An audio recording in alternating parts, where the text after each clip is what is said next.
వనపర్తి జిల్లా అమరచింత యూనియన్ బ్యాంకులో దోపిడీ యత్నం కేసును వనపర్తి పోలీసులు ఛేదించారు. గత నెల 29వ తేదీ అర్ధరాత్రి బ్యాంకులో చోరీకి యత్నించినటువంటి 5 వ్యక్తులను పోలీసులు అదుపులోకి తీసుకున్నారు.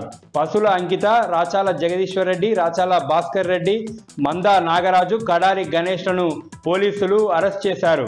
వీరి వద్ద నుండి క్రెటా కారుని స్వాధీనం చేసుకున్నారు.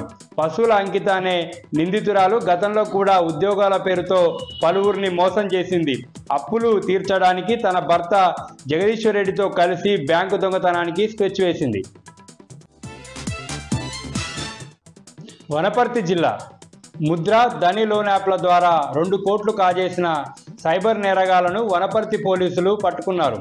ఢిల్లీ, కోల్కతాకు చెందినటువంటి వారి సహకారంతో తెలుగు రాష్ట్రాల్లో 1000 మందికి పైగా ఈ సైబర్ నేరగాళ్ల ముఠా మోసం చేసింది. ఈ కేసులో మొత్తం 7 నిందితులను పోలీసులు అరెస్ట్ చేశారు. నిందితులంతా వనపర్తికి చెందిన వారే. వీరి దగ్గర నుండి 6 మొబైల్ ఫోన్స్, 4 బైక్లు పోలీసులు స్వాధీనం చేసుకున్నారు. మహబూబ్ నగర్ జిల్లా కౌకుంట్ల మండలం రాజోలి గ్రామంలో దాయాదుల మధ్య ఘర్షణ జరిగింది. గత కొంతకాలంగా కోర్టు కేసులో ఉన్న 34 గుంటల భూమి విషయంలో ఇరు కుటుంబాల మధ్య గొడవ జరిగింది. గ్రామానికి చెందిన తుంగని నరేష్, తుంగని బురాన్, అతని కుమారుడు నాగరాజు, ఆంజనేయుల మధ్య భూ వివాదం నెలకొంది.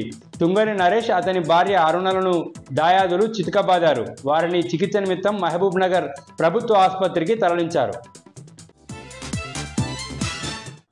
జోగులాంబ గద్వాల జిల్లా ఐజ మున్సిపాలిటీలో కాంగ్రెస్ ప్రభుత్వం రైతు భరోసాలో 3000 రూపాయలు కోత విధించినందుకు బీఆర్ఎస్ పార్టీ శ్రేణులు రైతుల పక్షాన నిరసన తెలియజేశారు. ప్రభుత్వం ఇప్పటికే వానాకాలం సాగుకు సంబంధించి రైతు భరోసా ఎగ్గొట్టిందని, మరోసారి 3000 రూపాయలు కోత విధించి రైతులను కాంగ్రెస్ ప్రభుత్వం మరోసారి మోసం చేసిందన్నారు. నిరసన తెలియజేస్తున్న బీఆర్ఎస్ పార్టీ నేతలు పల్లయ్య, నాగర్దొడ్డి వెంకట్రామలను పోలీసులు అరెస్ట్ చేసి పోలీస్ స్టేషన్కి తరలించారు.